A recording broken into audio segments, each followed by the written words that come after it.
This is part one of the virtual author visit presented courtesy of Region 10 Education Service Center.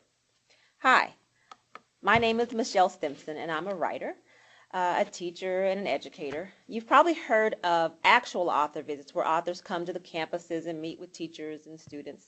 Well, this is a virtual author visit because sometimes an actual author visit isn't possible. As I said, I am a writer. I'll show you a little bit about my work. I have written to date 5 novels. The first one is a book called Boaz Brown, Divas of Damascus Road, Breaking Bondage to Biscuits, The Good Stuff, and Trouble in My Way, which is a young adult novel. I've also worked with other teachers to create the Moment of Truth Kit, which is a collection of short stories and reading guides for students, and I'm working on some more things as we speak. But before I was ever a writer, I was a teacher. But before I was a teacher, I was a writer. I know it sounds kind of weird. But this virtual author visit is going to answer some of the most frequently asked questions that I get about writing, how to become a writer, what does it mean to be a writer, in part one.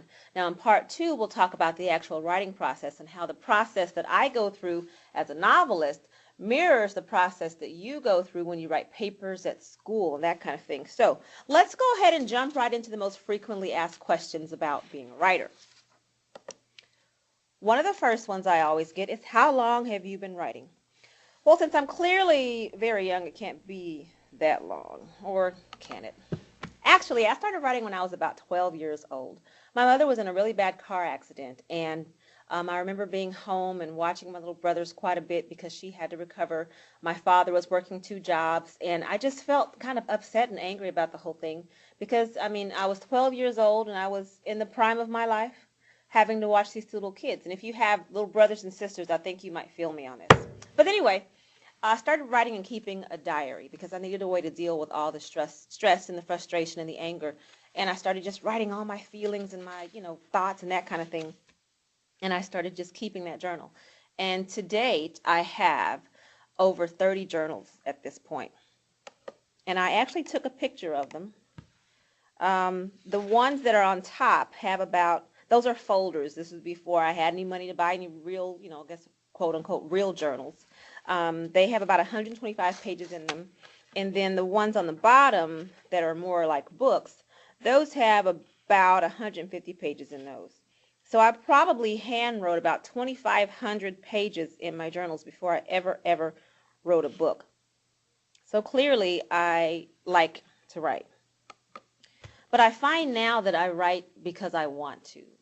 And I shouldn't even say that. Really, it's more because I have to. When I'm dealing with problems, some people deal with it, with basketball or talking to other people, and some people get into some destructive habits to deal with their troubles. But writing is the thing that continues to sustain me. Okay, so here is another question. Is it hard to write novels? Now, I can't speak for every writer, but in my experience, yes, it is hard, but it's also very, very rewarding. I want to say this to you because sometimes when people ask me that, what they're really saying is, oh, if it's hard, I don't want to do it. But, if you want to do anything important or long-lasting and fulfill your dreams, it is going to be hard. And so you just have to get over the fact that just because it's hard, you shouldn't do it. If it were easy, everybody would be doing it, and then it wouldn't be that grand. So it might be hard, and it is hard for me to write, but you have to get it done. Okay, here's another question. Do you make a lot of money? And this is kind of a tough one because, what's a lot of money to me may not be a lot of money to you, or vice versa. The thing about writing is this, you want to write a great book, but there are also other factors that deal with, that determine how much money you make as a writer.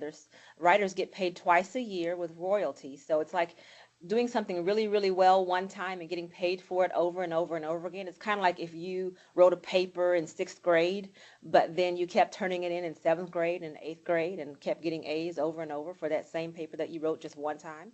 That'd be pretty cool. Well, that's how it is sometimes with writing and with making the money off of it.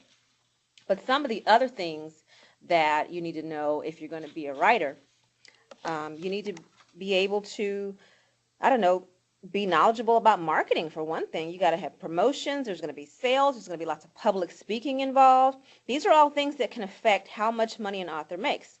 So it's important that you pay attention in those math classes and those economics classes and marketing classes, the speech classes, because all of that factors into what happens to you as a writer, as a speaker, as an entertainer, as whatever it is that you're going to be, because more and more people are looking for people who can get out and push themselves. All right, here is another question that I get quite a lot.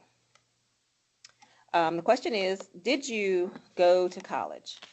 And yes, I did. I got a Bachelor's of Science degree from Jarvis Christian College. I have a Master's of Education in Curriculum and Instruction from the University of Texas at Arlington.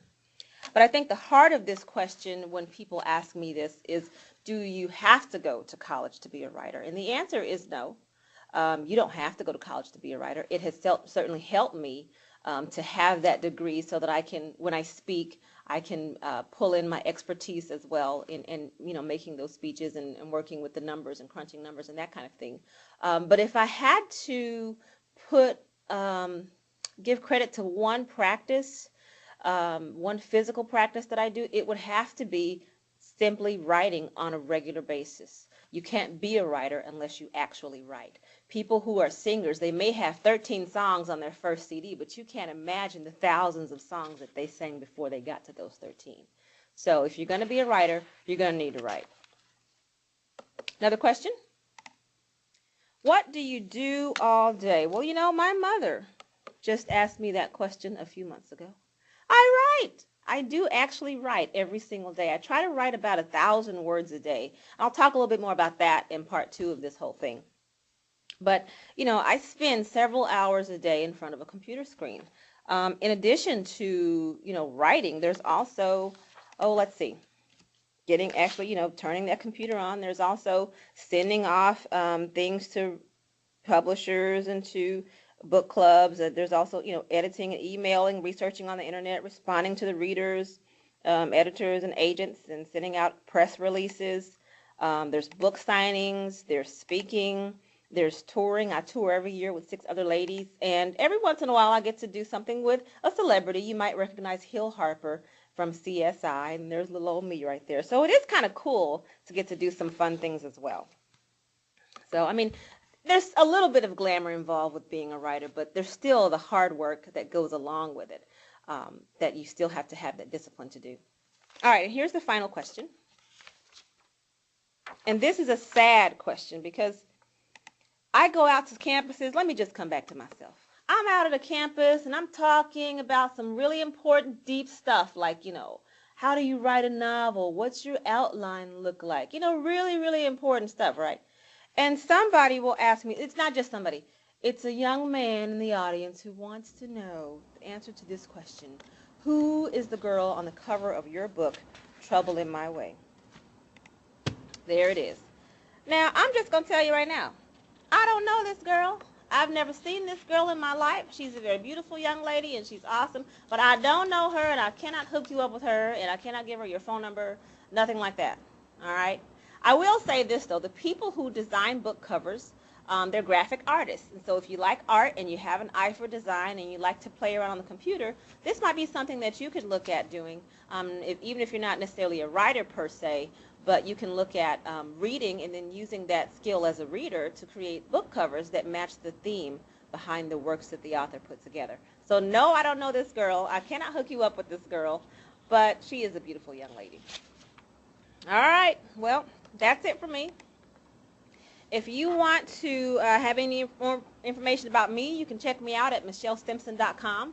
Or if you want more information about the short stories and kits that I write for school districts and schools, you can go to wegottaread.com. And finally, special thanks again to Regency Education Service Center for helping put this whole shindig together. Thanks so much.